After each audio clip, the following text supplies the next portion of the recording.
What's going on, everybody? It's your man Chuck Creekmur, aka Jigsaw. We are here at One World Studios with my man DJ Thoro, DJ and we Thoro. are here with a legend, a b-boy who's been active for legendary for most of the 50 years of hip hop. Shit. Crazy Legs. Exactly. What's going on, man? I'm good, man. I'm good. Yeah. Actually, thanks for pulling in up. 77. That's when I started. 77. Ooh, that was the year of the blackout, right? Yes, I know exactly where I was. I was actually in Brooklyn when the blackout happened. Wow. I was out Did you get anything? What was it? 9? I hope not. 11, 10, 11, you know. Maybe like that's all I ever hear about. A lot of madness going on. Everyone's basements became little storefronts. Right. People were buying kicks. A lot of pro kids out there. You know. Right. A lot of new sound systems. Right. That's a fact. Wow. 77. Is that what made you want to play for the Yankees? Because that's what one of the years they dominated, 77. I became a Yankees fan in 76, but then in 77, of course, they won championships. And it's like, oh shit. Like, right. Because there's a picture that surfaced of you with the Yankees jersey. Oh, yeah, I posted that. That's one of my old joints. With the baseball bat. Yeah. Right. Where was that? That was over by Amsterdam houses. Okay. Yeah.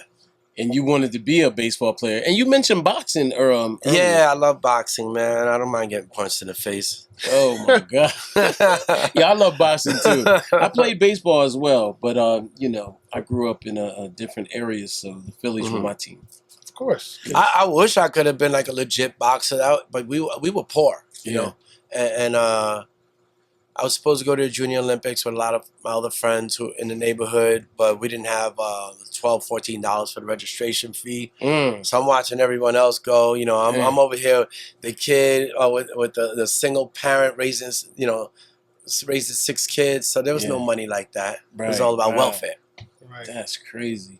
Well, we're gonna get into boxing a little later because that's my favorite sport. I love boxing. But let's jump into this 50th anniversary of hip hop conversation. You know, there's a lot of conversations going on. Some are in front of the camera, some are in the media, and others are behind closed doors and, you know, sort of the culture talking. What's your take on it? Right for the juggler. Right for the juggler. What's your take? I have reservations about the date and the year. Okay, yeah. But we talked about this before. If you look at it as a circa kind of event, because look, there's not one person who had a journal back then that would allow it to surface to see like, oh, they actually documented contemporaneous notes, you know, jam today, boom, we did this person showed up, blah, blah, blah. And there's just a lot of inconsistencies. I think when it comes to the actual 50th anniversary, when we're gone and no one's emotions are involved, someone's going to come along and they're going to do the math and the geography on everyone and start pointing out that's actually impossible. That's impossible. Really? Impossible? Impossible. Like what? All right, so and I don't want to sound like I'm shitting on Kool Herc or anything like that, because he inspired people with what he did, but Kool Herc was also inspired by a brother named John Brown. John Brown used to DJ at a club in the Bronx, and John Brown was playing these songs that Kool Herc decided he wanted to play also. So the only thing is that Kool Herc also created what was called the merry-go-round, where he looped the beats and presented it to a different crowd with a new context, and that context is it's amazing for DJs. It was a dope thing for DJs. It gave them something to level up on in terms of skill.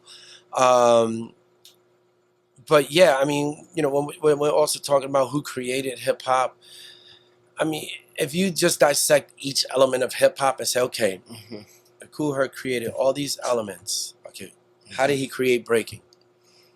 How did he create graffiti? How did he create rapping? Who were his peers in each one of those things? Who were his proteges in each one of those things?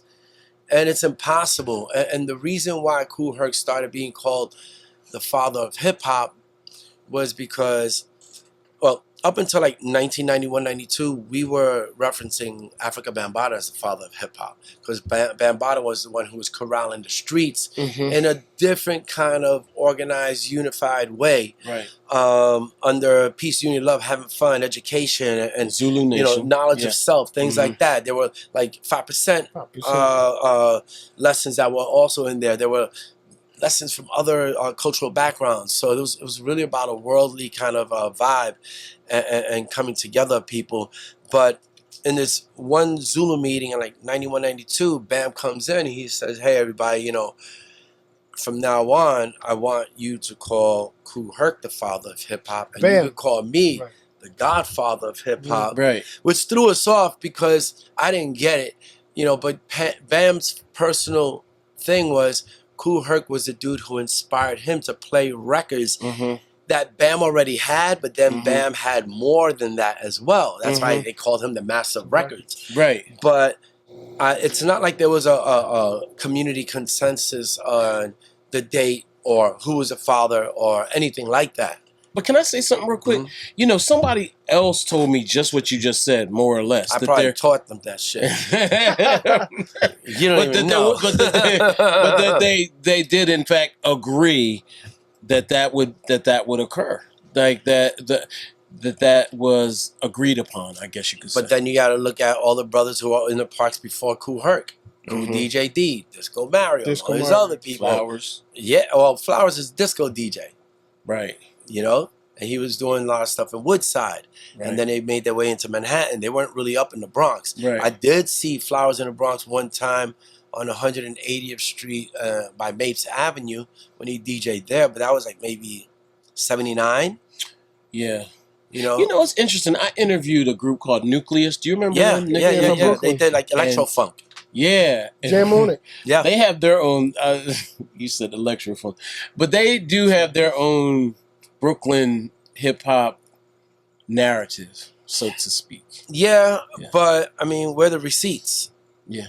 I mean, if you want to talk about anything Queens, Brooklyn, if you want to look at some real receipts that date back, those receipts date back in a way that's disco, not the context of hip hop that we do now.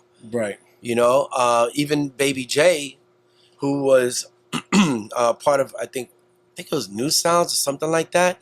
Baby J's a Puerto Rican brother who also used to rock with Flowers and Maboya and all these other people. And he put out a book recently that has all these flyers. There's even like a Grandmaster Flowers contract in the book. You know, so he drops some chronological information that's like, oh shit, like whoever's saying that those DJs were hip hop DJs, the flyers say different. Right. Okay. And those are the receipts. Those are actual hip hop receipts. Okay. So Debbie D, who's someone I know, she's a flyerologist. She calls it flyerologist. Yeah, she calls me about some flyers sometimes. She always be gathering information from everyone. She goes in, man. I don't even want to interview people because she'll be like, if you're not a pioneer, you can't, I'll be like, all right, Debbie, all right. I'm ready for any challenge. No, I actually have no challenge. I'm just really stating that as a fact that she's just a flyerologist. She'd be really on her flyer game. She's a self-proclaimed flyerologist? Yes. Or she made that name up, though. Who gave her that name? Yeah. It's self-given, right? Everybody's self-proclaimed, though, right? I mean... It's weird. I mean, for me, I think usually self-proclaimed shit comes from a lot of MCs. Yeah, right. MCs will always think they're the best till they die, even if they haven't put out a record in like 30 years. Right. And still like, I'm the best. Right, that's a fact. But I don't know how long she's been doing that. But again, she wasn't everywhere all the time. And even if you look at the flyer from August 11th, I actually asked one of the people whose names is on the flyer, I asked DJ Clark Kent, and I spoke about this on Drink Champs. And I was actually off by a year, but I was still right in essence.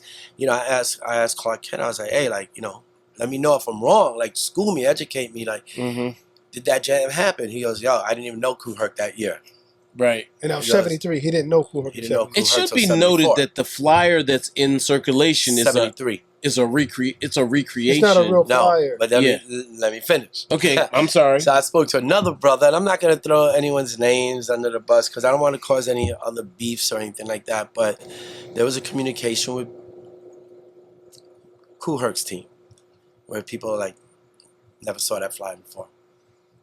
And to me, it's like, all right, well, if you never saw it, just fucking say the damn thing. Like, you know, so what? We got to wait another year. You know? Because at the end of the day, some Caucasian person's going to come like 50 years from now when we're all dead. They're going to correct everything, you know? And it's going to be like, damn, too bad we couldn't have done it ourselves. Right. Yeah. Even with the Rocksteady crew history, because there's no actual information on that, you know, that's like documentation. Although I say 77, I'm not the one who created Rocksteady. It was given to me. Jimmy D, right? Yeah, Jimmy D and Jimmy Lee started it. Right. But, you know, it's got to be circa 77, you know, and leave it at that. Right. Give or take. And I think if we're at least honest with that so that if someone else does come along to try to correct us, it's like, yo, we were aware that there was some things that were off. Right. This is something that's mind-boggling to me. You know, do you realize hip-hop is the only genre where the people that invented it are pretty much still living, right? Rock, people that invented rock are not living anymore. People that invented country music, they're not living it. However you want to call it. So well, they were, but I'm recently. saying, but my point is, how in the world do we have a discrepancy where we're saying there was an issue saying Latinos wasn't a part of hip-hop? How can we? How was that even a discussion? Is that a discussion? That was a whole thing. Oh my God, bro! I thought the argument was that it was started by every debate that I've had with people, either had a super short career, or they were several years younger than me, and I'm younger than the guys who started this. So if they're younger than me by several years, they need to just shut the fuck up, mind your business. And then you have people who are from outside of New York. And it's like, dude, like, all you're doing is causing division. Right. That's where I was going with. That's just where I was going with that. Okay. Right. It's like, do you even know DSTs have Puerto Rican? You know? That's my point. That's kind of where I was going with. It's causing a division because my point is, everybody that created this culture is still alive. It's all documented. So how can we sit? How is that even a discussion? Yeah. It's documented. But it's interesting that we don't hear from Kirk or Bam at all.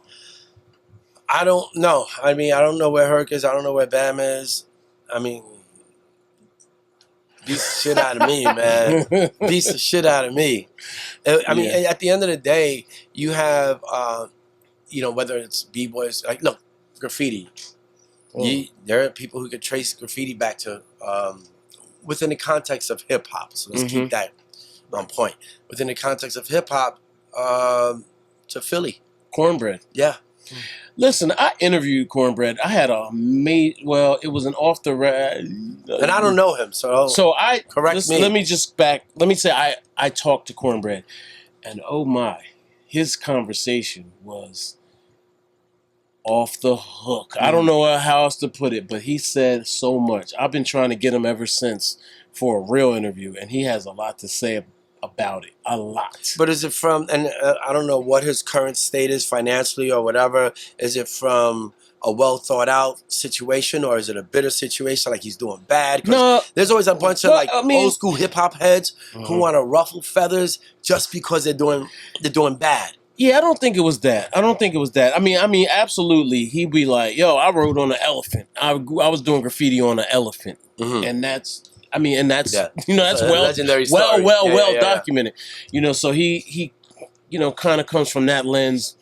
And essentially saying that I was doing graffiti before that date. Was he piecing? The way no. See, and that's why I don't kind of changes. I mean, it was tags. It's my understanding. Yeah, I mean, he was tagging. But then we got to go to Kilroy. Right. You know, that's decades before us. Yeah. So I'm not, you know, look, don't get me started, but I'm just saying I had an amazing interview and conversation with him, hoping to get another one. It's like, you know, there's this footage that goes around. I think it's from Nigeria, maybe Yeah, they're dancing and breaking. Just because you put music over something that looks similar to what we do doesn't mean that they were doing it in the same context. Because if you went back to Nigeria during those times and said, "Oh, y'all breaking," they'd be like, "Don't disrespect us. No, this is what we call what we do." Right. Yeah. And the thing with breaking is that breaking started standing up. We weren't hitting the floor.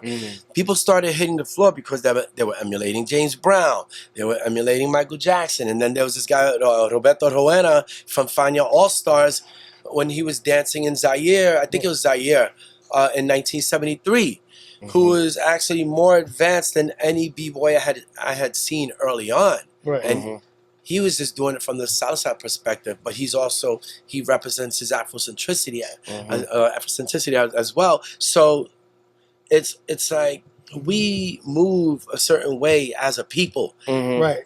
You know, and because we move in a certain way as a people,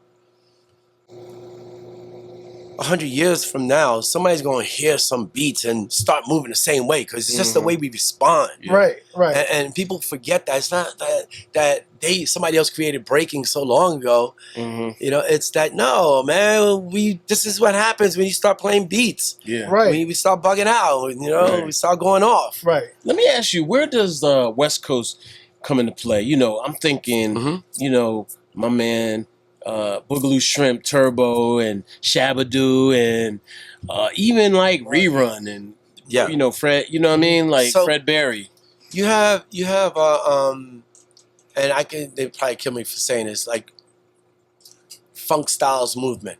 So you had popping, locking, which are the primary famous dances. It's not pop locking because there's no such thing as pop locking. It's two different dances. And I think it was just the natural progression of a genesis because of the music and people in New York watching Soul Train and imitating what they saw on Soul Train. I know so many girls from back in the days, they'd be like, I'm gonna watch Soul Train because we're gonna see some moves and we're gonna do them in the clubs this weekend. You know, a lot of that was going on.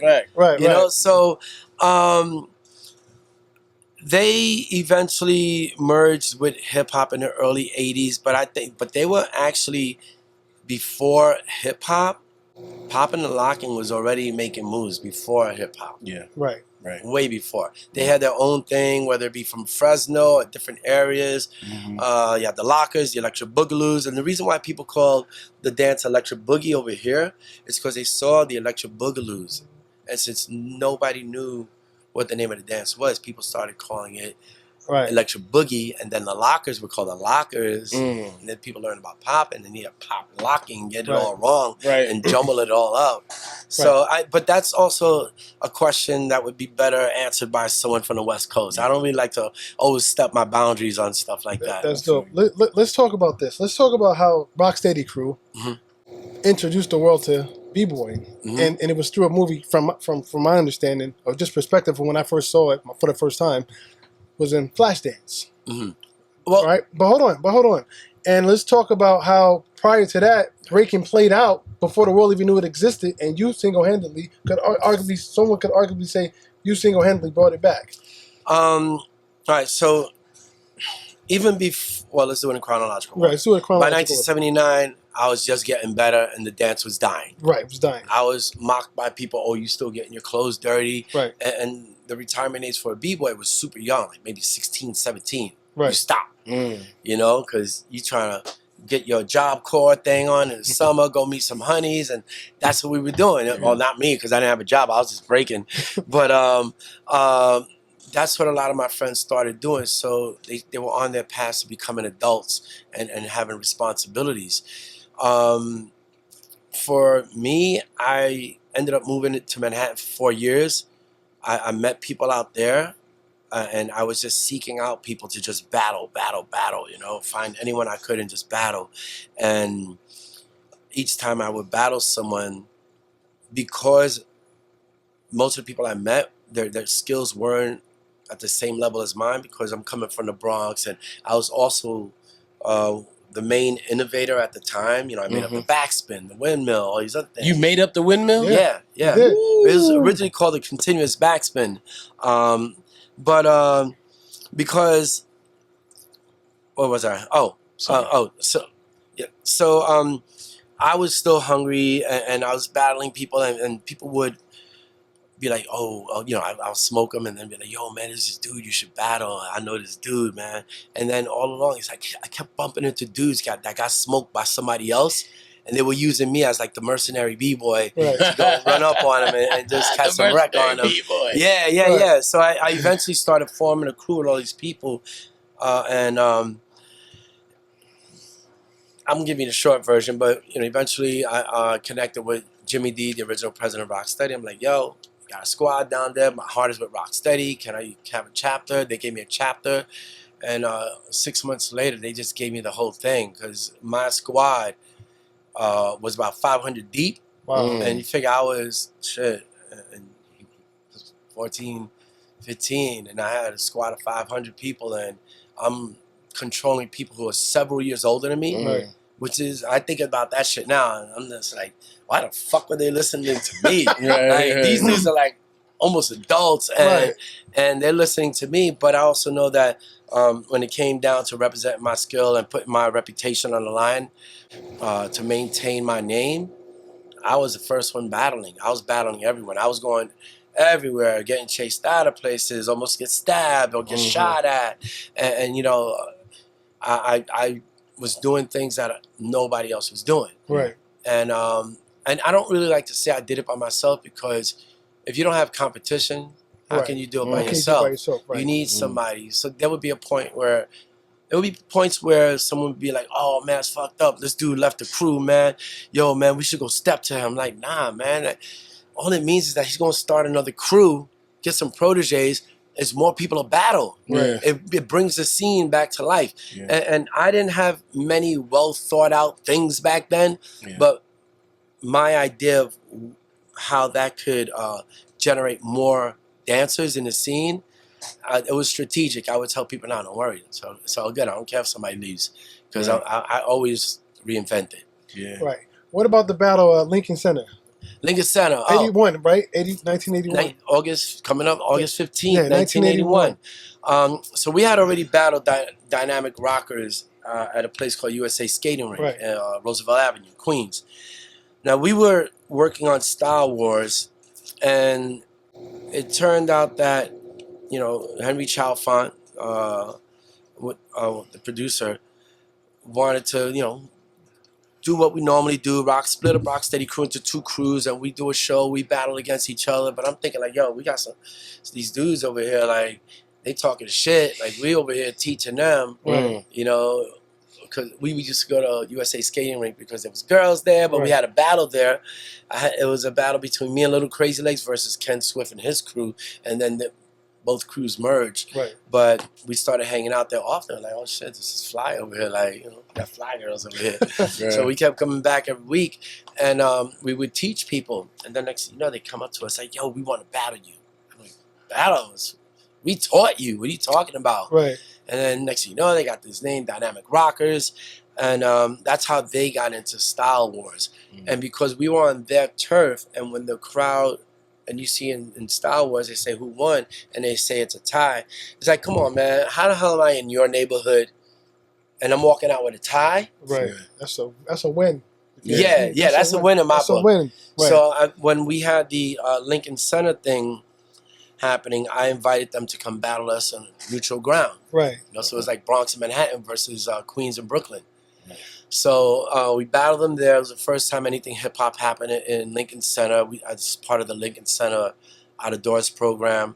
Ramelzi was on the mic.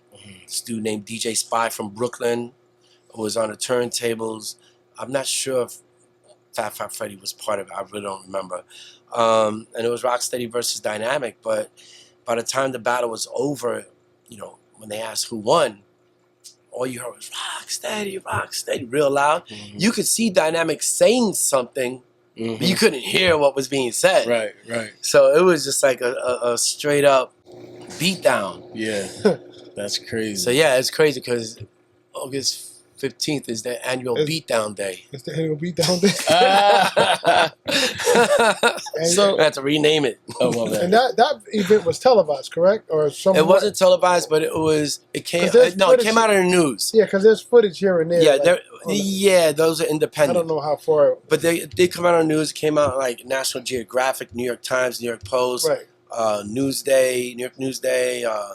You know, a lot of big periodicals, and it was cool because I didn't realize at the time that I'm giving these dudes their first shows. Right. You know, even with New York City Breakers, when we battled them at a place called The Grill downtown, you know, I went to school with some of them at Kennedy High School. And we were tired of doing shows where we battled each other. I was like, yo, you guys want to come down? And that was their first show. So it's weird because I didn't realize this till like 3 years ago. Like, oh shit, I put these dudes on. Like, I put money in their pocket. Right. So I interviewed Mr. Wave recently. Mr. Wave. And he said New York City Breakers beat y'all in Beat Street. He can say whatever he wants. You know? Walk us through that process. First of all, he said it. What's a electric boogie dancer doing in a b-boy battle? He was the only one too, by the way. That was very. He was a hit. He said he was the secret weapon. He was like the secret. First of all, weapon. He had just joined. He got a bad case of I forgot because number one, that scene is edited. Yeah. It's not a straight through battle, so you can't go by that. Now we want to get to the nitty gritty. We had just come off a tour. We were on tour for a month, so we were doing shows out in Germany. So we came back from tour, and if you're a dancer, you come back from tour, you shredded. You ripped up the abs right, you're on point. You got routines. You know, you got a long show. So we had a lot of routines, but we had a lot of dope solo shit. These people went to their manager, who was a consultant on the movie, who went to the producers and directors and said, hey, it's not fair if they do routines. So they forced us to not do routines. And then even our own management was like, hey, you know, you guys got this thing going on, and these are the core people who are part of that project, so you should just use those people. So our managers also convinced us to use people that we would never use in a battle, like Doze and Baby Love. Oh, I was wondering. That was the female? Yeah, right. But check this out. We were pissed because they're like, oh, they're trying to control this battle. Like, they're trying to, you know, play games over here. So we ended up battling them 2 weeks later at a place called First Class Disco by 140 something Street in Grand Concourse with our regular squad. And they didn't I bet you he didn't bring that up. I didn't hear about that. Beat down. See, here's the thing with B-boys. B-boys, they will talk about all their wins. They're like boxers. Boxers never talk about their losses. Right. B-boys never talk about their losses either. Yeah. You never hear Dynamic talk about, you know, they got smoked at Lincoln Center. Right. You never hear New York City Breakers talk about they got smoked in neutral ground again in the Bronx. Right. You know, but they want to put these funny style stories out when no one's around. Right. And it's like things that they won't say when you're around. Yeah. But when the coast is clear and they get a little reckless, it's like, you know, they get it loose with the tongue. And it's like, come on, man. Like, I have no problem with admitting whether I lost something. I'm good with that because I'm confident in my ability and my career and all that stuff. So for him to be, he shouldn't even be part of a B-boy conversation. Question. Wait. Well, explain why. He was an electric boogie electric boogie boy. So this is not. No, that's not breaking. That's the shit. So here's the thing: when people started doing electric boogie, they were doing popping and locking wrong because they learned it from TV. They didn't learn it from the people from the West Coast. So, but very interesting. To our own credit, in New York, and East Coast, people got creative and created their own thing, but it was still wrong. You know, like, because if you were to go to them brothers over there, they're looking at us like we're clowns. Who's looking at you like clowns? No, not me. Oh, like people like Wave. Okay. I've never heard I've never been to a panel discussion where I've heard Wave's name mentioned as one of an all-time great within that dance. Right. Well, like, who are your just peers? For the record, here's the thing: who are his peers? I don't know. I'll just say from an outsider, I'm gonna call myself a voyeur. He was incredible to watch. Absolutely. Right. I wouldn't take that away from him. Yeah. But was he doing it? Was he doing correctly what he thought he was doing? No. I'm not in a. Yeah, I can't he judge wasn't. that. He wasn't. Question: why wasn't Frosty Freeze in Beat Street? Frosty Freeze wasn't in Rocksteady. He wasn't at in the Rocksteady time. at that point. No, Okay, he wasn't in Rocksteady. Yeah, people ask. But hold on. People think that we shit on Frosty, and No, it's like, but he was, but in Star Wars he was there. yes, That was before. that was 2 years before. So, but he still wasn't in Rocksteady. He was in Rocksteady. He's in Star Wars. No, listen, Rocksteady. Beat Street came. Y'all filmed that in '83, correct? Yeah. When was Star Wars filmed? 81, 82. But that's what I'm saying. He was with you then.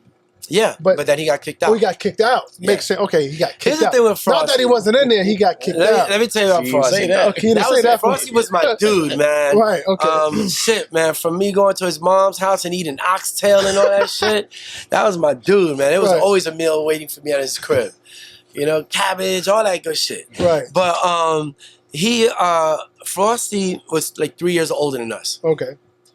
Frosty also used to pick on people. Okay. And Frosty was getting into a lot of fights with members of the crew. So I was in Hawaii in '83, and it got to a point where people were, I had to kick Frosty out because there was too much fighting in the crew.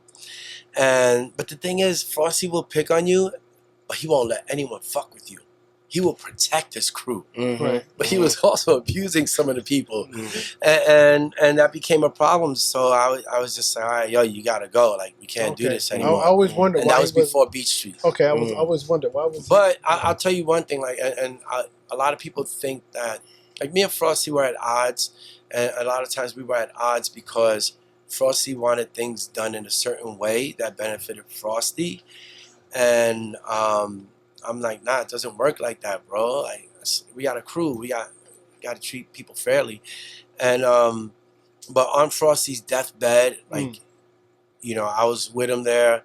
And I was like, yo, Frost, you want to be in Rocksteady? And his eyes just lit up. I put a Rocksteady hat on him. He was so happy before he died. Wow. I had to do that for him because I know that although we kicked him out and there were issues, it was still something that he loved dearly.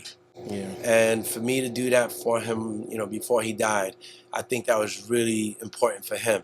He cried a little tears because he actually couldn't speak at the time. He could only nod his head and blink his eyes. Yeah. But, it meant a lot to him. So, One time you told me a story about a truck full of guns. Do you remember that story? It wasn't a truck full of guns. Sounds like an MOP song. No, it was a time when Rex and Effects and a Tribe Called Quest had beef. Okay. And at the time, I was an independent contractor in the streets, and I had access to certain things, and I was kind of a distributor. And when that beef was happening, somebody reached out to me. Hey, what you got? Something may jump off.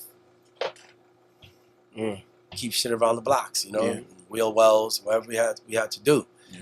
But because it was a really turning into a real dangerous situation with Rex and Effects and Tribe Called Quest. Yeah.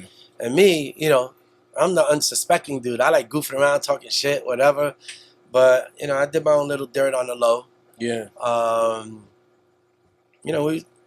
We just there, ready, waiting for something to jump off. Thankfully, nothing jumped off. Yeah. But one of the cars, not down with us, I heard somebody got hemmed up with a vehicle full of tools, Yeah. So, yeah. For those that don't... I can't go into too much detail, man. I understand. for folks that don't know, Rex and Effects, Teddy Riley's group, had a beef with a Tribe Called Quest, allegedly or whatever. Somebody Tribe was in Zulu. And Tribe was in Zulu. Yeah. Yep. Somebody hit Q-Tip in the eye, right? Basically. I don't even remember what happened. All I know is we were gonna ride or die for him. Yeah. Yeah, I feel you. Mm-hmm. Okay. All right. Yeah. So switching a little bit. Like last time we had talked, you had gave me like a lot of details about Rocksteady, and the thought around it was, this might be a TV show or a series or something like that. Have you thought about that anymore? I'm working on 2 projects. One is I'm working on a documentary with Fat Joe, and then I've been working on a Rocksteady documentary for the past few years. Okay. So documentaries take a long time. Yeah. So we'll see. Okay. You know. Yeah. Okay. I would give more detail about it, but there's so many people out here who will just steal the idea. You know, and understood. Fast track it and put out some trash. Got you. How cool are you with Fat Joe? How long have you guys been cool? Fat Joe's man. First time I ever saw Fat Joe, there was this dude from the Bronx. He used to do some things, and me and him partnered up to throw events at a place called the Circle Diner. Okay. And it was a theater. It used to be the Circle Theater in the Bronx. That's where the Wild Style was premiered. Okay.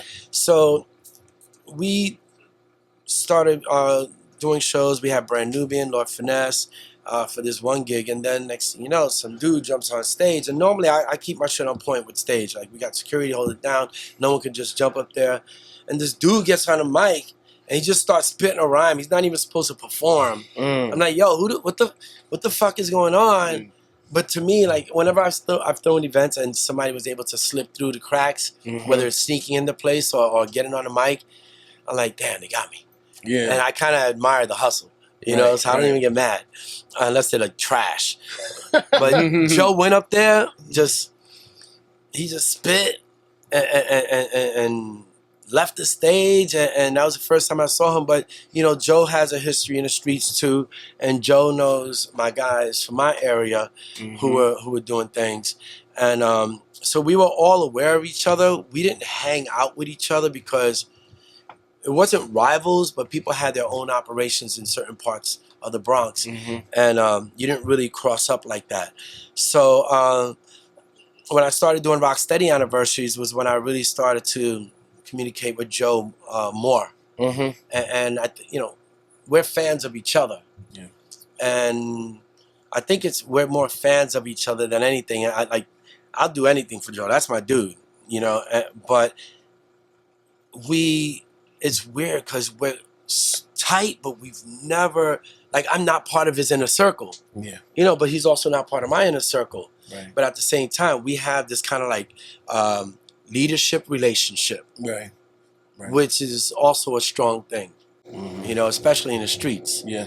So, for me, when you look at Joe and you look at the body of his work, from rapping to producing to being a store owner, I would say easily, may not be at the level of Jay-Z, but he's one of the most important people when it comes to the economics of hip hop. Because he has sustained themselves. Yeah. He's done the rise, fall, rise. Yeah. And he gave us Big Pun. Yeah. So he knows what he's doing. That's my dude. That's my dude. Yo, Lex, talk to me about how at one point in your life, the element of b-boying, it played out, if you will, right after 85, 80. So the second time it started playing out was towards the end of 85. Right. And how did you feel about that? Did you suffer from an identity crisis, or did you go through depression? What? Because that was your life. I was at a point where I you're used to being dragged right into the club. Oh, come right in. Right in. You're the hot shit for the moment. And then next thing you know, it's like, yo, get to the back of the line. Yeah. That's crazy. And I felt like, wow, you have this golden age era happening right now. They're getting all this love. We're not trying to outshine or overstep or anything like that, because I was a fan of all of them anyway. Rappers, you mean? Yeah. So I'm thinking damn, we did the first tours and they're going to do me like this? Right. So I was like, all right, fuck it, man. I just pulled back, man. I just started working a regular job. And there were issues with the business that we were doing as Rocksteady, and in terms of like, yeah, identity crisis, absolutely, because you know, you felt like you're at the forefront of something, and then everyone else is springboarding off of you. Like the industry, like shit. I mean, when it comes to the industry, even whether it be Curtis Blow, Furious 5, anyone who put out the first records, none of them put together a hip hop show. It was a rap show, but when we started touring, we were presenting all the elements. We even had Double Dutch Girls on the New York City rap tour. Right. So we were, and, you know, there's these, and you got to give credit to this woman, Kool Lady Blue, for that. Right. But you know, we got treated a certain way, and I also think that I didn't understand my power and how to use it at the time as well. Because I was kind of humble with it, but it also taught me, like, even to this day, if I go somewhere, I'm going with the intention of paying to get in anywhere I go to. Because so you don't feel entitled. I don't feel entitled. You don't want to feel that. Nah. And you know what? I also throw events, so I know what that's like for people. So if somebody sees me and they want to pull me in, fine. If not, I'm going to pay happily. You know? I mean, what are we doing? Putting the money back into the community and in each other's pockets? Right. Why is that a problem? Right. That's a fact. Why didn't Rocksteady ever create a rap division? Oh no, we've had Q Unique. Oh, Q Unique. Q Unique is dope. I didn't know he was Rocksteady. I mean, yeah, Q Unique. Tony Tudge, Grandmaster Caz is an honorary member of Rocksteady. They put a record out too. Hey, you Rocksteady. Mos Def was a member of Rocksteady. Sorry. Q Unique is dope, though. Yeah. Q Unique is actually doing metal now. Wow. He calls it street metal because he also incorporates rap. Okay. But he's working with some of the former members of Korn. Oh, yeah. So they started a band called Stillwell. Okay, Stillwell. Okay. Yeah. He used to run with Ill Bill and Necro, them crazy dudes. Right. You guys are also responsible for bringing hip hop, period, to Japan with the Wild Style tour, right? Yeah. Talk to me about your first time going over there and literally exposing them to the culture. Like, what was that like? What year was this? What year are we talking? Man. We're talking, we did 81, 82? I thought it was 82, 83. No, okay. I think it was 83. Okay, 83. Okay. Yeah, so wow, it was funny, man. We were fucking about 30 people from the hood on a plane. And you could smoke. Oh yeah, you could smoke on planes. Oh yeah, back then. Yeah. That's crazy. Let's just say, and I'll say for the documentary, me and one of the other people on tour set up an operation on the plane. We did the first soul plane. Wow. For real. Like shit we was selling on that plane and the smoke in the back of the plane, our manager was like, whatever you have, you better consume it all. Right. Because the police are waiting for you when we get to Japan. Wow. They lied to us. Okay. Got you. But I mean, you know, Japanese, I don't think they got it. They tried to get it. They did fall in love with it. You know, when you're saying, say ho, they were less saying, say ho, and you say now scream. They say scream. Shit like that was happening. Wow. And honestly, here's the funny shit. Like, we went to this club called the Bamboo House, and you know, I was a shy dude back then. That's hard to imagine. I know. What? So I go to Charlie Chase from Cold Crush Brothers. I'm like, damn, man, everybody got a girl but me. He's like, your legs, just go down and break. I guarantee you one of these girls are coming up to you. I went down, did my thing. Nobody really knew what breaking was. Right. Boom. Right. Immediately. Wow. Yeah. Wow. So that was, I mean, but there was a lot of wild shit. There was I don't know if it was KG or Busy Bee or whatever. There were these girls that were in a room with two of the guys from Rocksteady, and these dudes came with swords looking for their sister. Whoa. Chasing, like, in Japan. Yeah, chasing the rappers in the hallway with a sword. You know, you got people like, let me in the room. Yeah, so, you know, smoking weed is illegal out there, and we found a way to do that. Found a way to do that. Yeah. But it was like dirt weed. Shit was trash. Right. Let me ask you, what do you think about? You know, I'm always big on representation, especially from Black and brown people. B-boying now has changed quite a bit. it feels almost like Red Bull is the like #1 b-boy outfit right now. What do you think about the state of it currently? I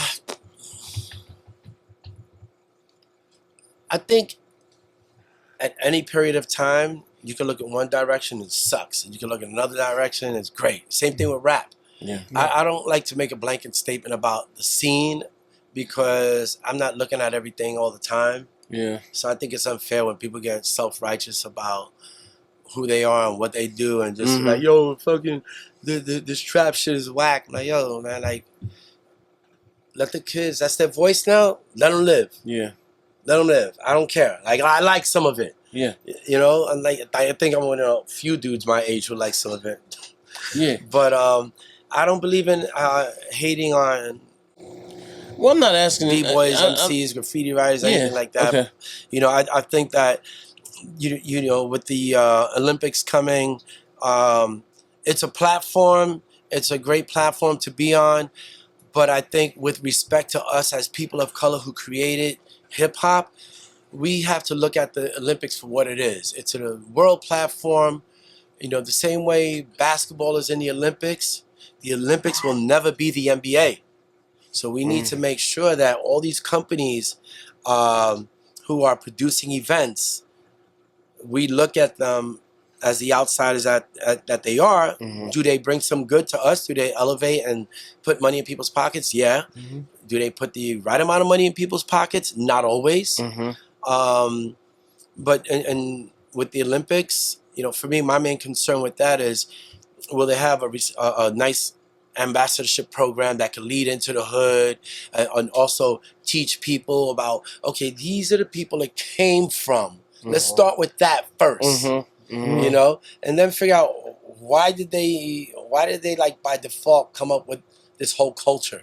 Yeah, we were oppressed, you know, lived in a messed up situation, and you know, hopefully they have something that, like, you know, when I think about me not being able to go to Junior Olympics because I didn't have a small amount of money to do it, I think about how many people in the hood, no matter what hood you're in, anywhere on this planet, there needs to be something that extends into those hoods, that because that's where the funk is. Yeah, that's where all the soul is. That's a fact. You know, and make it so that they can have that opportunity too, because a lot of them are more talented than some of the people who do have the opportunities. Right. So, or more potential. Yeah. Yeah. Yeah. Definitely. What are your thoughts on the Olympics? That was my thoughts on the Olympics. Okay. Yeah. I again, everyone has it, and they should enjoy themselves. And again, anything that I really don't like about the Olympics, I would probably keep to myself because I'm not the one dancing there. It's a lot of little kids dancing there. So I think we have to be careful with how we criticize, because some people just criticize over self-righteousness about their hip-hop. Yeah. And it's like, nah, don't do that, man. Like, you know, you're not even battling, dude. You're like in your 50s. Shut the fuck up. Because what you're saying is going to impact that little shorty's life. Yeah. And maybe his mom and pops found something good for him to do to channel his energy in.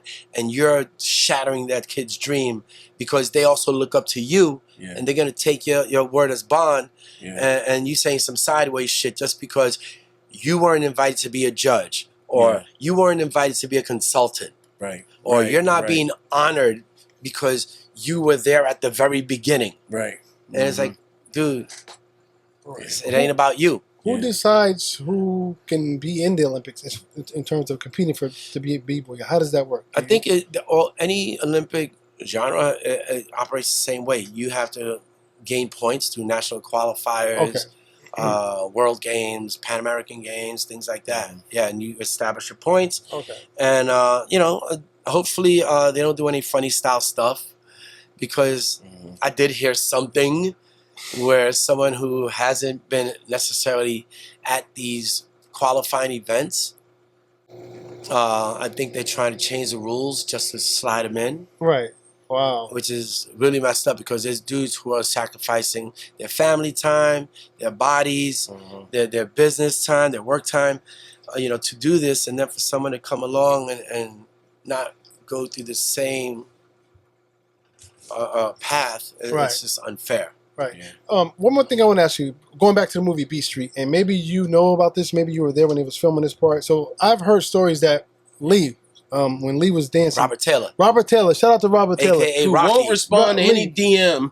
Yeah, he won't. Yeah, what is up with him? I'll give you his number. Oh. Giving out everybody's number today. He's giving everybody's number. Right. So my question is, when he went to go dance for Tracy at the when he was dancing when she met him at the Roxy. Tracy? Well, that was her name. Well, Dawn Chong. Oh, Ray Dawn Chong. Yeah, I'm talking characters right now. I'm sorry. When they went to the and Spit. Right, spit. Right. Well, when she went to go dance for him at the Performing Arts Center. Yeah. At the Performing Arts Center. That was City College. City College, right. Had a brain freeze. It was at City College. I heard that when the guy that was dancing wasn't actually him. It was a stand-in. Is that true? Yes. A b-boy by the name of Tiny. It's a brother from Jersey. Wow. Really? Yeah, because I call him Rocky because that's what we called him in the hood. He was from Mitchell houses in the Bronx. Okay. Rocky wasn't an advanced b-boy. Okay. I'm trying to be nice. Okay. He wasn't as advanced, and a lot of us who were dancing who around him in the film were a lot better than him. Right. So they did. At least I'm guessing that they brought this guy in, right, just kind of like jazz it up a little. Because the thing with the movie, everybody was like, the guy was doing 1990s. And I never seen that in my life, and I'm like, everybody was like, why didn't he do that in the battle? And now you say because it wasn't him. Yeah. Right. Because I was wondering, why would you not do that in the battle? Right. Like, it didn't make it never added up to me. Now it makes perfect sense. What about the old man? I mean, not the old, but the old man. You give us our tape back. Oh, let him have it. Let him have it. Let him have it. Oh, what's his name? Guy Davis? Guy Davis, like, you gonna be a little nigga. You ain't down with nothing. You ain't down with nothing.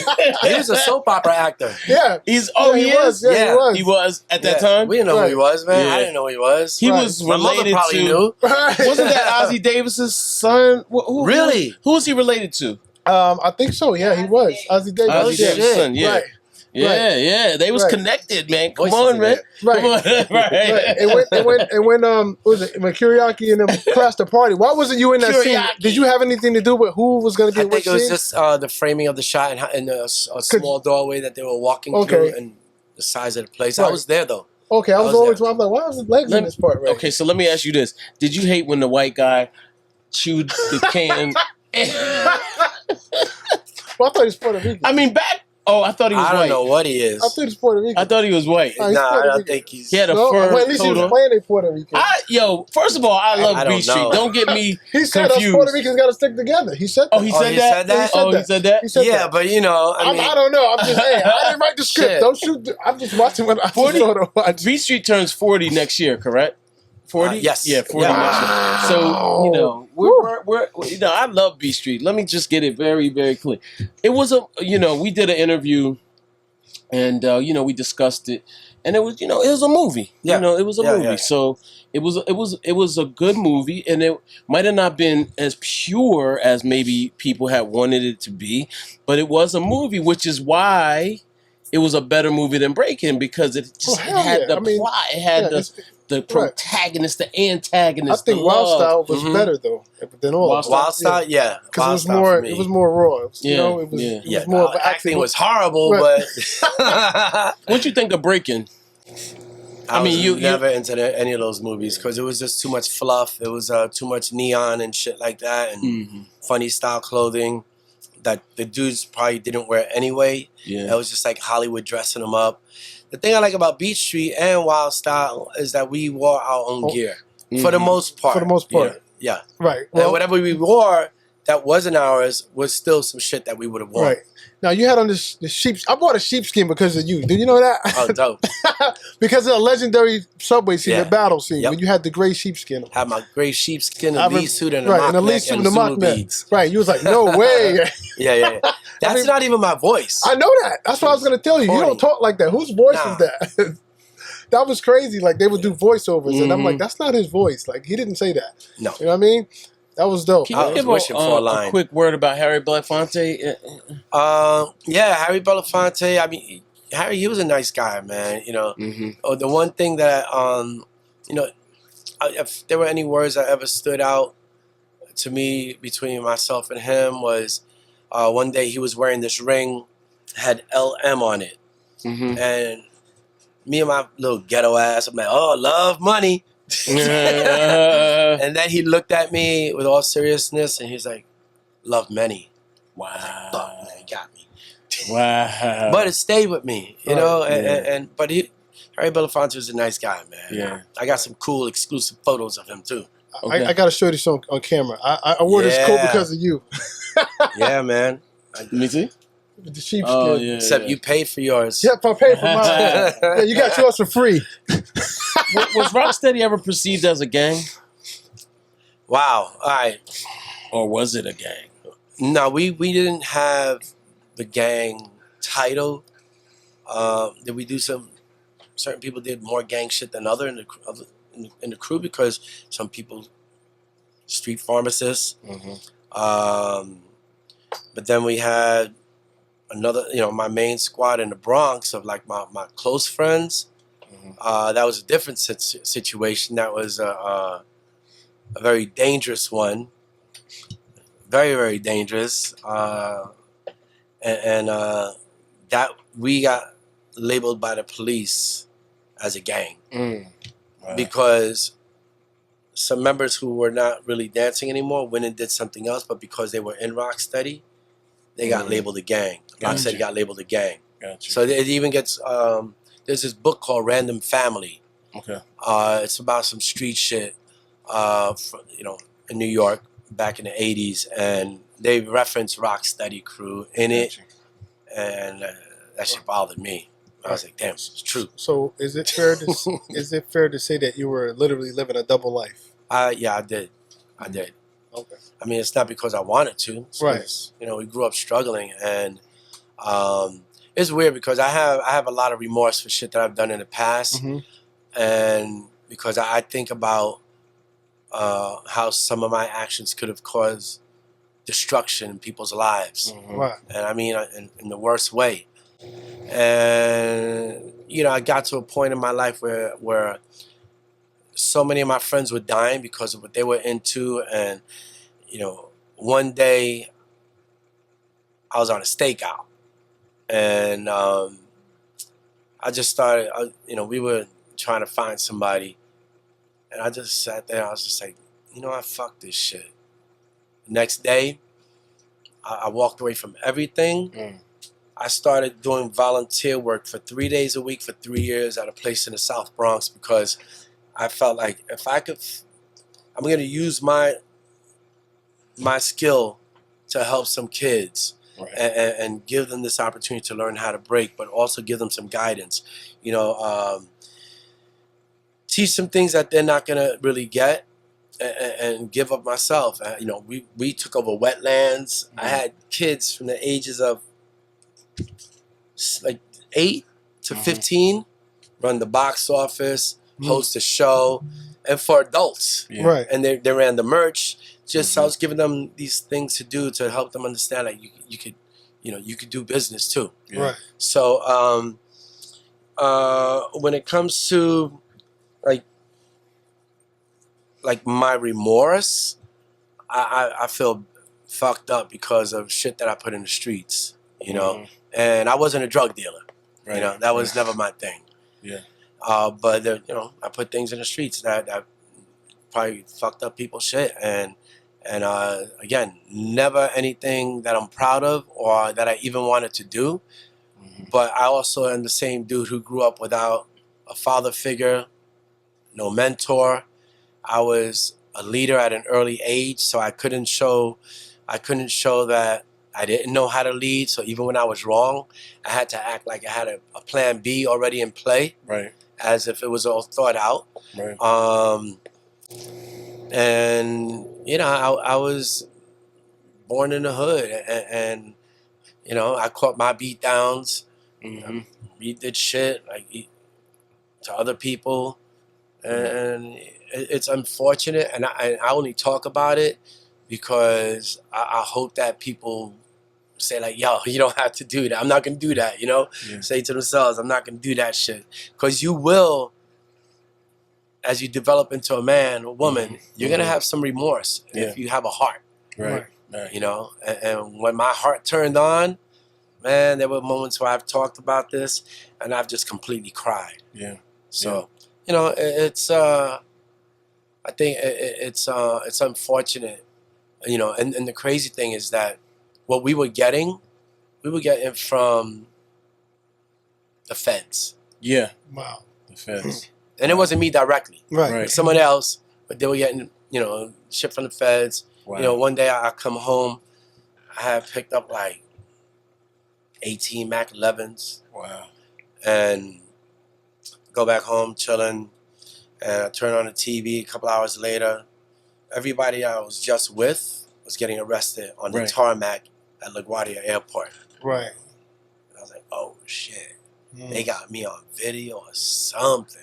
Right. They got me, you know, and I just got rid of everything. I was like, I'm not playing this game no more. This is too much dumb shit. What year was this? Roughly. That was 89, 90, right when I started. So that was my transition. Because that's when I started doing a lot of volunteer work, because I just was like, nah, in my heart, what I was doing wasn't me. Yeah. You know, I'm not a troublemaker. Right. You know, I don't like doing fucked up shit. Right. You know, there were moments where, like, you know, one of my dudes, that was my boy, he fucked up on some business on my man, and my man was not somebody to be fucked with. And I knew when I saw this dude, like, he's gonna get fucked up so bad. And this is my dude. I had to run up to him and just fucking drop him right there. Because if I wouldn't have done that to him, it was gonna be a lot worse. Right. I lost a friend. Yeah. Yeah. Because I wanted to potentially save his life. Yeah. Wow. And I didn't see him until like many years later. And then I was like, yo, you were going to get fucked up. I had to do that. I had to save you by hurting you. Right. So, yeah. That's crazy. You know, a few years ago, and this is a touchy subject, you had a situation with some young ladies or anything like that. Have you... Who? What ladies? Well, the situation. That's the thing. I mean, that's a whole situation where, if you look at it, number one, kicking it to girls is one thing. Okay. But if you're going to jump on some bandwagon and change definitions of shit, okay. Nah. Okay. Nah. Yeah, I'm in the streets, bro. Guilty people don't fucking, you know, don't walk in the street. I mean, innocent people don't walk in the streets like this. Okay. You know, so, and when it comes down to that, any kind of behavior, I owe my girl the apology. My public apology was to my girl. Got it. Not to anyone else. Okay. And people try to flip my words around. Yeah, they did. Yeah. I mean, in the media, they definitely did. And fine, whatever. I should have shut up and just listened to my lawyer. Yeah. But I felt like, okay, I got to say something. And, you know, I got in my own head. But, you know, when it comes down to it, if you only knew the shit that I found out, because I found out who set it off. I found out everybody who was, and it was all over the Olympics. Yeah. Because they didn't want me, they thought that, oh, Lex is going to have all the power at the Olympics. Right. It's like, yo, so you're going to try to slander my name and do all this shit? And if I want, I could put the names out of everyone out there. But if I do that, I'm going to fuck up the scene so badly for everyone. Right. Because there's some pieces of shit that should be in jail right now. You know? Yeah. That try to say shit about me. And you know, for me, it's like, dude, you raped that girl. I know you raped that girl. Wow. So I've never touched anyone in my life. But hold up, you're talking about men? I just assumed it was women. No. Okay. I'm talking men. What do you mean? I'm just assuming that the people that said these things were women. I mean, people are jumping on the bandwagon. So here's the deal. I have somebody in a very powerful position who was telling me that, hey, we're over here. You know, I actually can't say it because it would throw her under the bus. Okay. But they were finding out all these fake pages. And and they were finding out, let's say, change.org and Wikipedia. It had the same coding, but different names as the post. Gotcha. And then we found out, for me, when it comes to street shit or war, I have a long game. I know when to shut up and let shit play out. Yeah. I found out that the person doing the change.org and fucking with the Wikipedia was a dude from Chicago. Yeah. And he was doing it with a girl from New York. Got it. And these are people who are vying to be on some sort of governing board for national qualifiers in the United States. Well, it was pretty clear it was around the Olympics. I mean, it just seemed to me the timing of it was like... Yeah. Bro, I never touched not a coincidence. I never touched anyone in my life. And no one, like, there were people like, yo, you got, you're right? I'm like, yeah. You got any legal issues? No. For what? Yeah. For what? I'm not fucking doing any crazy shit. Yeah. And the thing is that, again, the crazy shit is the girl who was moving in silence and thought I would never find out, because actually somebody snitched on them because they had a falling out with one of their friends, and they came over to me and like, oh, yo, these two started it. Okay. And then I had girls call me, oh, yeah, they called me up to see if I could say this about you. And if you ever go to court, I'll go on the stand for you. Right. Like that. It's a tough game. Yeah. And so anyway, the funny thing is that one of the girls is a straight up groomer.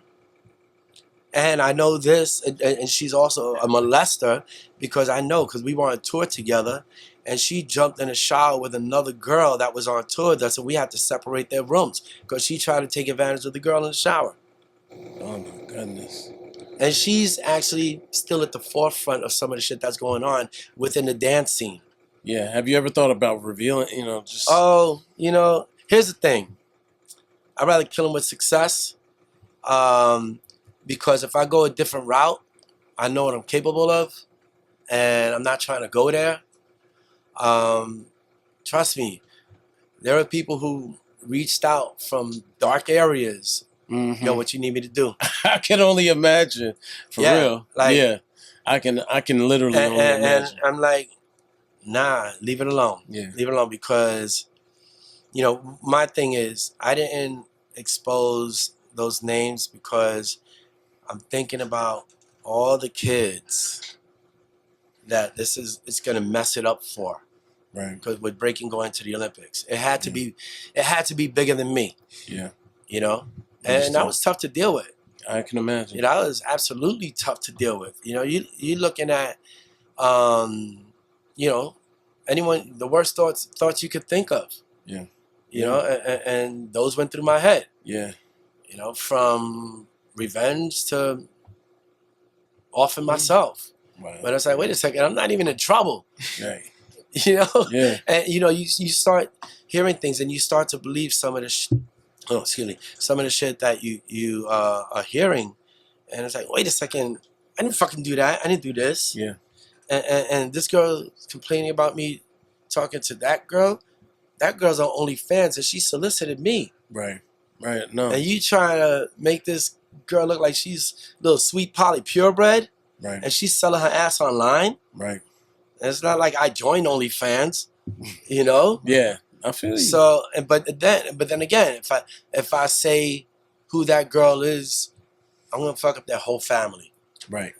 And there was enough bullshit said and done where it's like, yo, number one, I'm not in trouble. I didn't do anything to anyone. Yeah. It's that simple. And if I was facing criminal charges for something, it would have been a whole other ball game. Right.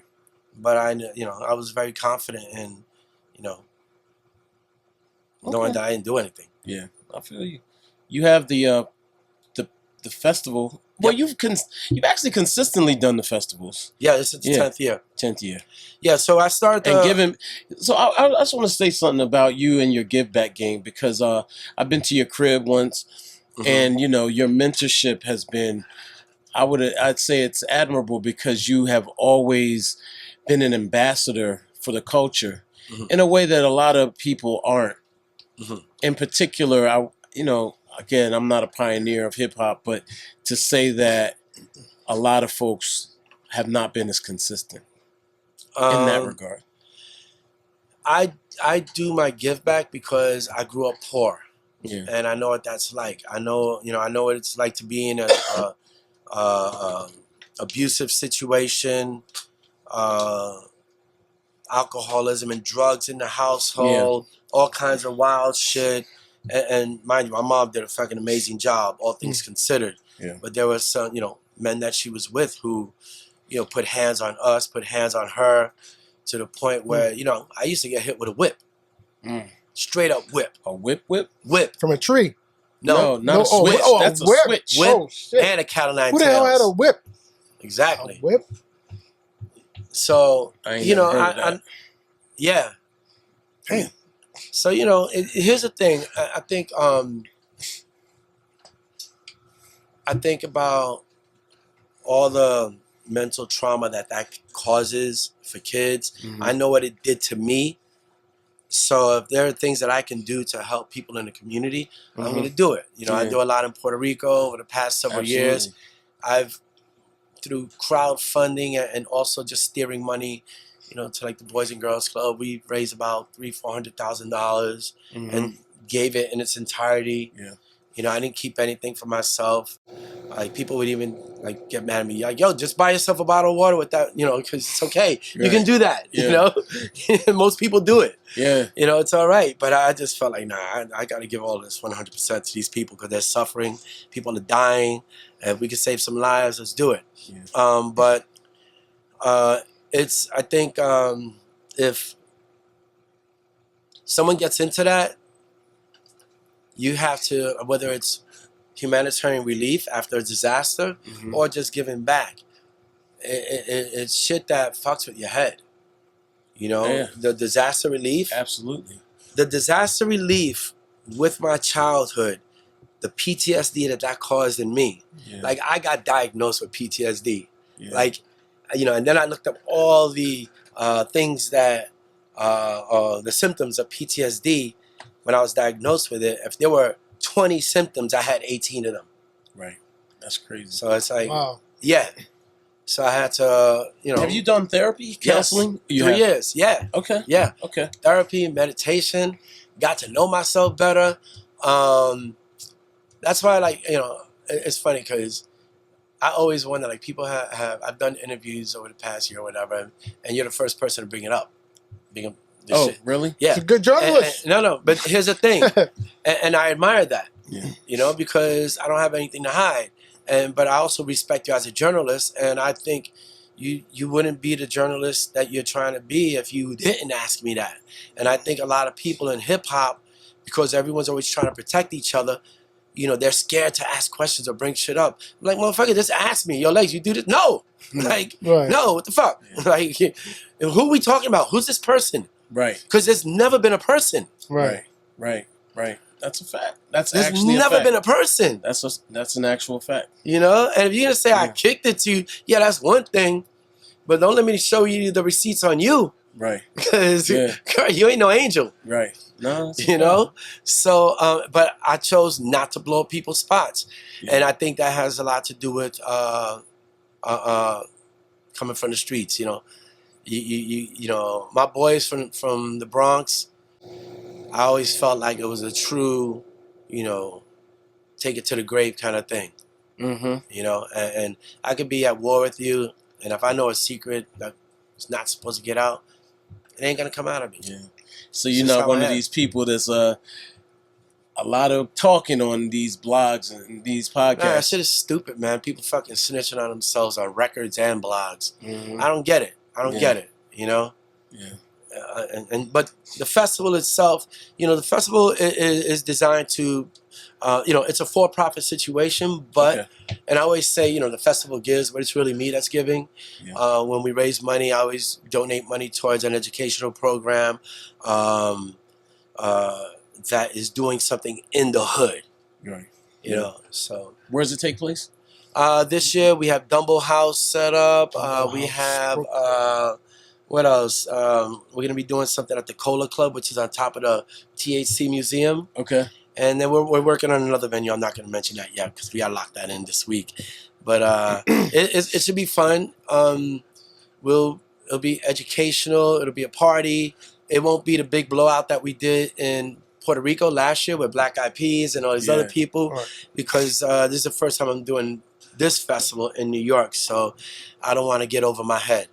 Right. What about a book, man? I mean, I feel like you have a book in you, like a really. I'm only touching the surface on all of these topics. I know. I'm being very careful. I'm just saying. I can tell there's a book to be told, to be written. Yeah, I mean, if I had the right deal, yeah. I'd be down. Shop it. I'd be down. Right. Yeah. Can you talk briefly, real quick, about how in 1991, Rocksteady crew resurfaced after the hiatus from? Actually, how did that happen? Resurfaced in '90. In '90, yeah, I know somewhere. There's a dude who was a light heavyweight champ in full contact kickboxing at the time. His name is Jerry Fontanez. And he had a school up on Zariga Avenue up in the Bronx. And he was like, your legs, Rocksteady for the 90s, what's up? And I'm like, nah, man, I don't want to deal with all that bullshit. There was so much shit that went down. And he just kept getting in my head about it. And then one day, me and my man Q Unique, my sister introduced me to Q Unique. She's like, hey, there's this guy, he's a rapper. He wants you to hear his demo. And I'm not in the music industry like that. I'm not a producer. And I actually ended up getting him a deal on Celluloid Records at the time. Then he ended up working with CNC Music Factory. But when I decided to bring Rocksteady back, it was only him and me. And we would go to places like the Bank on Houston Street. And we would literally be in there and we just wait for South Bronx to come on so we could just scream out, the real Rocksteady taking out these toys. Right. Just make some noise. Just make people turn their head for a second. And make them wonder.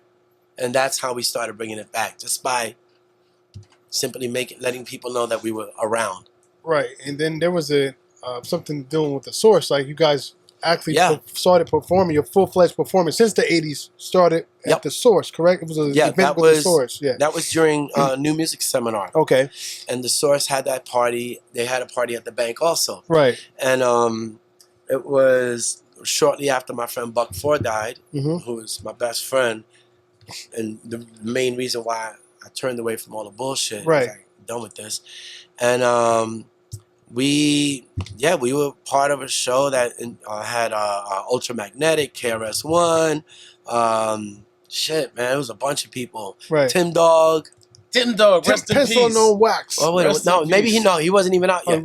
He wasn't out in 90. He wasn't out yet. Nah, Pencil on wax. When did that come out? 91, 92 maybe. Yeah. Maybe 90. Fuck Compton, yeah, that was 91. Does not get mentioned. Tim Dog. And here's the thing. So what I did was, I told him, because I knew there was people still breaking in different countries like Japan, Germany, France. Right. But they didn't have the relationship with the hip-hop publications. And I knew I could walk up into like Vibe magazine. I could walk up to, not Right On. What's the other one? 414. Black Beat? No, there was another one. Right On. Word Up? It was Word Up.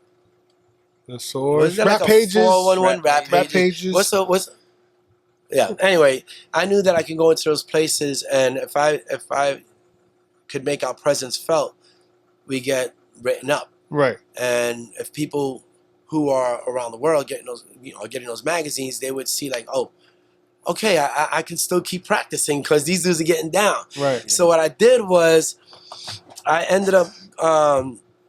I was looking at what DJs were doing. I was like, yo, DJs keep themselves alive through mixtapes. They circulate around the world. They end up in military bases, Japan. Facts. So I ended up saying, okay, well, I'm going to take our greatest hits in dance videos, like, whatever, when we go to practice and we at a jam and we're just filming a cypher, us getting down, and just pause edit those. I pause edit videos. Right. And I was like, I'm going to do what the DJs do. And I started distributing them out to hip hop shops. Then I came up on my man who worked at Viacom, the reproduction center on 57th Street, which is now studios or something. I don't know if they still have the reproduction there, but I used to work he used to run you knew Jared Kane? 555 57th Street, right? Yeah, something like that, yeah. So my boy worked in there, and since he was running the reproduction of the tapes, I was like, yo, like, what's up? What can we do? And so I invested $5,000 into making tapes, and I flipped it into 60 real quick. And that's good money. That's good money. Like, that's still good money. 92. That's good money now. 60 grand. Yeah. Shit. So I started what would be considered a mixtape for B-boys and B-girls. Right. And it just helped to bring the dance back. Bring it back. Yeah, because then next thing you know, you're getting booked. People are like, oh shit, I saw your tape. Can we bring you out here? We want to book you for this, do a workshop, whatever. Can you be in this video? Things like that started happening. Then you end up seeing us in like Lords of the Underground video. Chief Rocka, I remember that. Yeah. Different videos that we Erykah did. Badu video you were in. Did that one. Was it Redman? Def Squad? We did. Yeah, we did Def Squad. Yeah, I remember Roselle. Roselle. Yeah, it was on. Yeah, it was on. Yeah, it was on after that. And we were never treated like background dancers, right? Because I think I was only a background dancer. Like I could count on one hand, right? Because it's like, nah, fuck that. I'm not a background dancer. What's your highest achievement? My highest achievement, from your point of view, looking at myself in the mirror and doing something about it. Wow. You know. Wow. Because when you come to a point in your life, it's like, a lot of us know that we got fucked up shit about us, and we look at the mirror, we recognize it. Sometimes we say in our heads, yo, nigga, you ain't shit. Right. There were many times I went to bed, and the last thing I thought was, you're a fucking coward. Wow. Because I wasn't being brave enough to make changes about myself and how I approach things. And because I thought that I only had to show bravery, and all along I was being a coward because that meant that I wasn't allowing myself to heal whatever needed to be healed inside of me. Right. Talking about, like when I just put it this way, because of all the violence that I was around, the people that, all the shit in my life, I had 35 years of nightmares. Damn. Yeah. The worst kind of shit you could think of. Right. When I started talking, it went from shit in the past few years, I would say I have 5 when I would have like 5 a week. Right.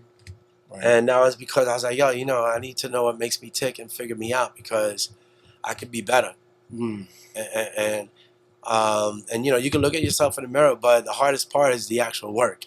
Yeah. Right. Yeah. A lot of people can say whatever. Yo, I'm an asshole. Yo, I'm sorry, I'm an asshole. Whatever. But you also learn how to be fucking honest as fuck. Right. And you also don't have to drag anyone to elevate yourself. Right. That's why I look. Like you asked me a situation about my personal situation. I didn't drag one person, right? And I could easily do it. I should fuck them up. Easy Star. They should get. Take it back. Take it back. Easy Star. There's a place for that. But I'm not. I don't. Honestly, I don't want that in my life. I don't need that in my life. Right. I'm telling you, there were people who were calling me from prison, like, "Yo, I'm getting out this day. Yeah. Let me know what you need." They're ready to go back, right? With that talk. Yo, I'm not. Yo, what are you talking about? Like, I'll be out at 5 o'clock. Yo, I had to literally tell. They were like, "Yo, we're gonna do this." No, don't do that. That can make it worse. Actually. Yeah. Right. It looks like a conspiracy. Yeah. Right. Okay, I'm sorry. Real quick, let's play a game real quick. Suede Pumas or Shell Toes? Shell Toes. Shell Toes. Apache or Take Me to the Mardi Gras? Apache. Fitted cap, snapback. Snapback.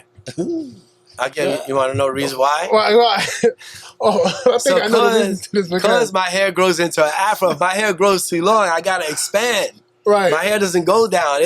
My hair goes like this. And it just goes like that. So if I ever let it grow, it's just, I need more space. You need more space. Yeah. All right. Gazelles or ski goggles? Everybody here knows that. Right. Gazelles or ski goggles? Gazelles. Yeah. Oh man, I'm stuck. Yo, you didn't know you were gonna do this. That's what I didn't think about it. Come on, man. All right, but while you're thinking, hold on. Damn, I lost my train of thought. Sheepskin or a graffiti on the back of the jean jacket? Ooh. Sheepskin. Ooh. Have you ever had it? I never seen you with a graffiti. I've had. What was on the back? Because I never seen that. Actually, it was a piece that someone did on a jacket. That jacket is now in the African American Museum of History. Okay. And it has me dancing, but it has 2 pillars. And I had the guy put the names of people at Rocksteady who passed away. Oh, dope, dope. I got something. Who's your arch nemesis? I mean, I'm sitting here thinking. I'm like, yo, Crazy Legs is the greatest b-boy of all time. My arch nemesis in dance? Yeah. I never shout out my enemies. Come on! Superman and Lex Luthor, Batman and Joker. I mean, come on. Here's the thing. I've never had like an arch enemy in terms of the art nemesis itself. Though. I've had haters who would want to try to drag me because I don't know what the fuck they feel. It's like, look, you know what? When I'm around Kool Herc or Melly Mel, I play my motherfucking position. You know? And some of these people who came after me or maybe learned from me or maybe didn't have the know-how to maintain their relevance. Right. They come with this bitter shit. And if they're broke, it's even worse. Right. Because then it's like all kinds of hate. And it's like, yo, it's like, that's really a you problem. Right. It ain't my fault. I'm not your agent, manager, promoter, you know, publicist. You're mad at me because I'm not putting you on. Right. Okay. You're not even in my circle. But you didn't have a dance nemesis? Like somebody that you was like, bap. Nobody. No, I don't. No, it was really just crew versus crew. Okay, fair enough. You know? Fair enough. So, and it comes down to that, you know, it's Dynamic Rockers and New York City Breakers. Fair enough. Okay. Man, yo, first of all... But wait, let me say, I would say Dynamic Rockers were the worst nemesis. because there were a couple of dudes in the crew who used to hang out with this gang called the Ball Busters back in the days.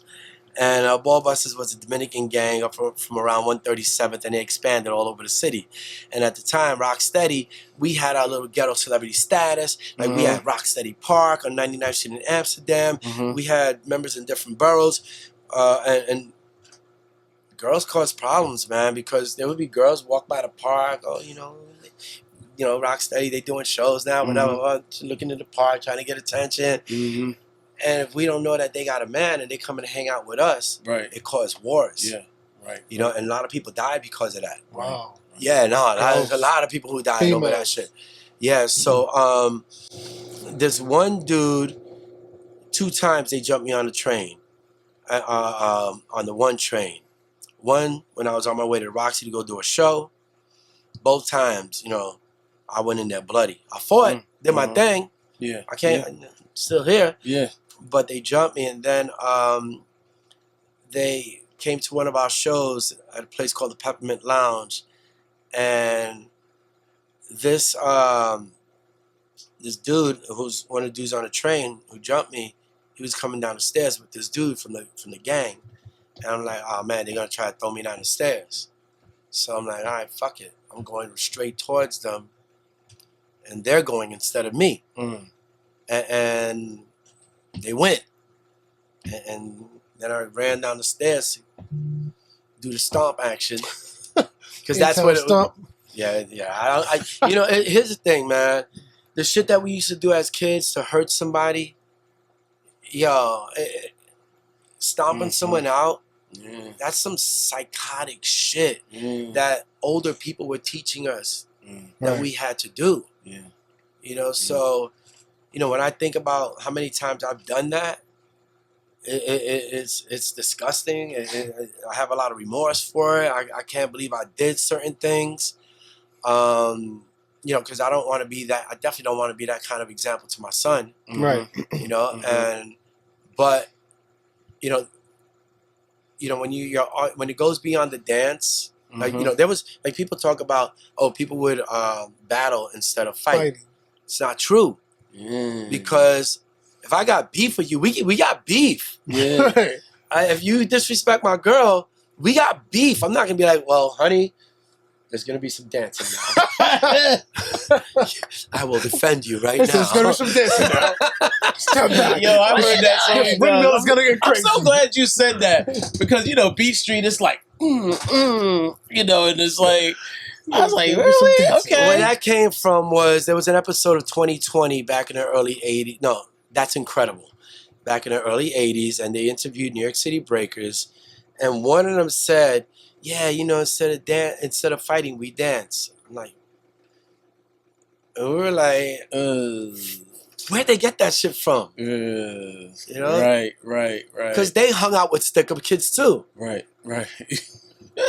So what are we talking about? Trying to clean up the image for TV. Yeah, and I think, it does a disservice to our actual personal work to do better as a human being. And the shit, like I said, the shit I talk about that's bad, I would never want to glorify that shit. Right.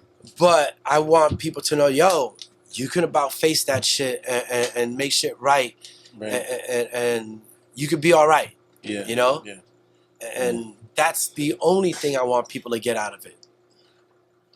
Man, listen. Thank you so much, Thank man. you, brother. Yeah, man. Yeah, it's good to sit with you, to see you in person. Thank you, bro. And the retirement is I'm glad you did it on your terms. I'm really I don't know why that makes me happy because so many people get forced out or kicked out or played out or whatever. It's good to see someone seize the wheel and say, yeah, I'm gonna do it on my terms. So that's dope, man. Three reasons I'm doing it. Okay. To platform my dude who's on the path to the Olympics. Joe asked me. Okay. Because it would have been anyone else that day, I would have been no. I would have said no. Right. And then Yankee Stadium, man. I'm a Bronx Bomber all day. Yeah. Yes. We're gonna talk boxing another time. Yeah, right. man. Crawford. Yes, love Crawford, man.